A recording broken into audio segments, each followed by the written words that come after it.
नमस्कार, आपल्या चॅनलवर तुमचे स्वागत आहे। आज मी गणपतीसाठी एक नवीन रेसिपी दाखवणार आहे, गुलाबजामचे मोदक।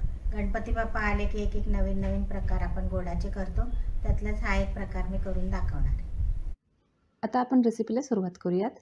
इथे मी गुलाबजामुन बनवण्यासाठी गिट्सचं गुलाबजाम मिक्स 200 ग्रॅमचं पॅक घेतलेलं आहे। आता सगळ्यात आधी त्याच्यातली सगळी पावडर काढून हे छान मिक्स करून घेतलेलं आहे आणि लागेल तसं थोडं करून याच्यात कोमट दूध टाकलेलं आहे।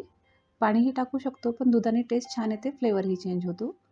आणि हळूवार असं छानपैकी ह्याच्या गाठी फोडत आपल्याला मऊ असं पीठ मळून घ्यायचं आहे। छानपैकी एकदम मऊ, जसं दूध लागेल तसं टाकत जायचं आहे। आता छानपैकी मऊ असं त्याचं छान पीठ मळून झालेलं आहे आणि आपल्याला सेट करायला ठेवायचं आहे कमीत कमी 10 मिनिटासाठी। आता मी इथे एक मोदकाचा साचा घेतलेला आहे। आता या मोदकाच्या साच्याला आपल्याला तेल लावायची गरज नाही, कारण याच्यामध्ये मिल्क पावडर आणि खवा असल्यामुळे याला आपोआपच तेल सुटतं। आता एक छोटीशी गोळी घेतलेली आहे आणि एकदम छान ती परत एकदा मळून घेतलेली आहे आणि ती अशी साच्यामध्ये घालून छानपैकी आपल्याला मोदकाचा शेप द्यायचा आहे। एकदम मऊ असं मळून घेतल्यानंतर त्याला असे क्रॅक किंवा तडे जात नाहीत मोदकाला। छान असा मऊ असा मोदक होतो तळल्यानंतर।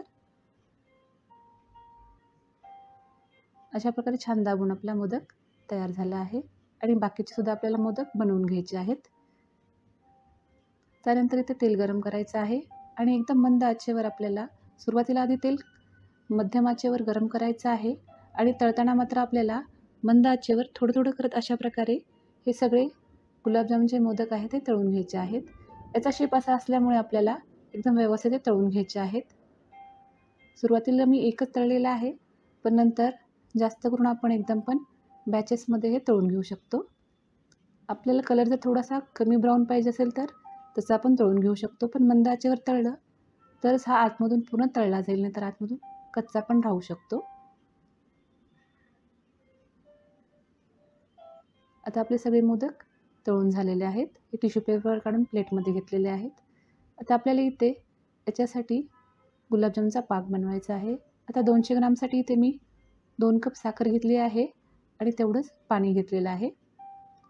आता ही आमची घरगुतीच कारखान्यातली साखर असल्यामुळे थोडीशी पॉलिश कमी आहे आणि थोडीशी याच्यामध्ये आपल्याला थोडीशी अशुद्धी दिसते आहे, मग ते काढण्यासाठी आपल्याला याच्यात दूध टाकून काढायचं आहे।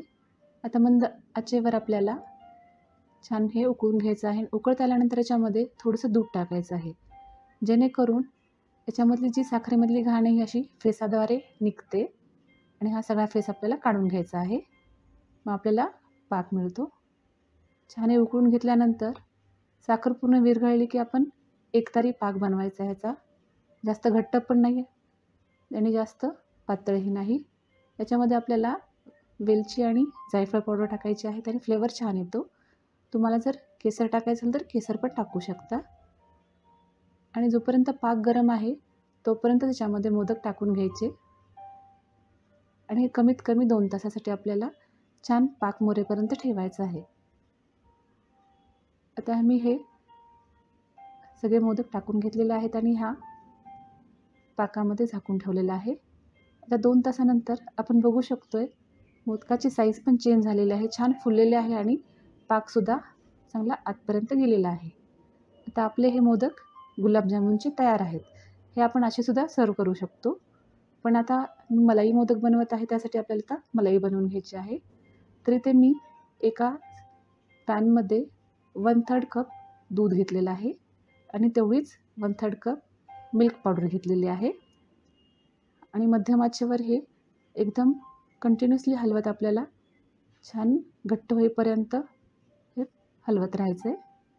अशा प्रकारे सगळ्या गाठी फोडून घ्यायच्या आहेत। आता ह्याला जेव्हा असे बबल्स यायला लागतील तेव्हा ह्याच्यामध्ये थोडंसं तूप टाकून घ्यायचं आहे। हलवताना कंटिन्युअसली साईडचं पण आपल्याला छान स्क्रॅप करून घ्यायचं आहे, म्हणजे ते करपणार नाही आणि चिकटणारही नाही। आता जेव्हा जास्त बबल येतील तेव्हा आपल्याला याच्यात तूप टाकून घ्यायचं आहे, त्याने फ्लेवर छान येतो आणि मलाही छान बनते। आणि परत एकदा आपल्याला छान हे फेटायचं आहे।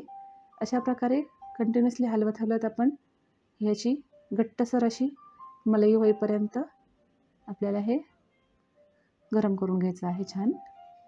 आणि आता फायनली आपली जेव्हा मलाई रेडी होईल, असं घट्ट होईल त्यावेळेस, अशा कन्सिस्टन्सीची, त्यावेळेस गॅस आपल्याला बंद करून घ्यायचा आहे आणि थोडीशी थंड करून घ्यायची आहे.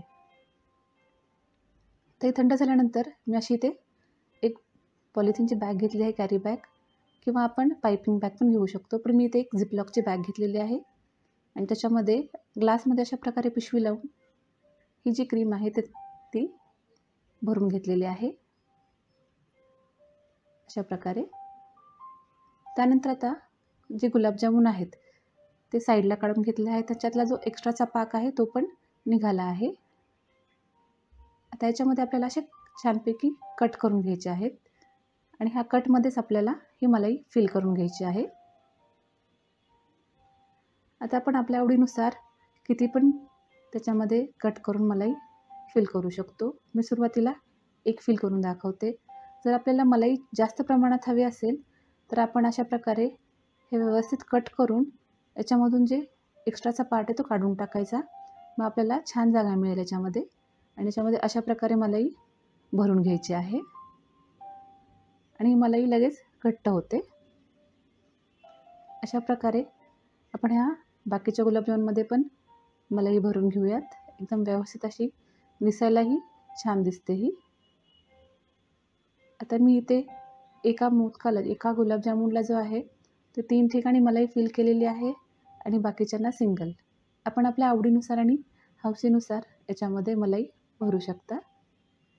अशा प्रकारे सगळे मलाई फिल केलेले गुलाबजामुन आपले रेडी आहेत. ही वेगळी रेसिपी स्पेशली आम्ही बाप्पासाठी बनवलेली आहे. तुम्ही पण नक्की ट्राय करून बघा. व्हिडिओ शेवटपर्यंत बघितल्याबद्दल धन्यवाद.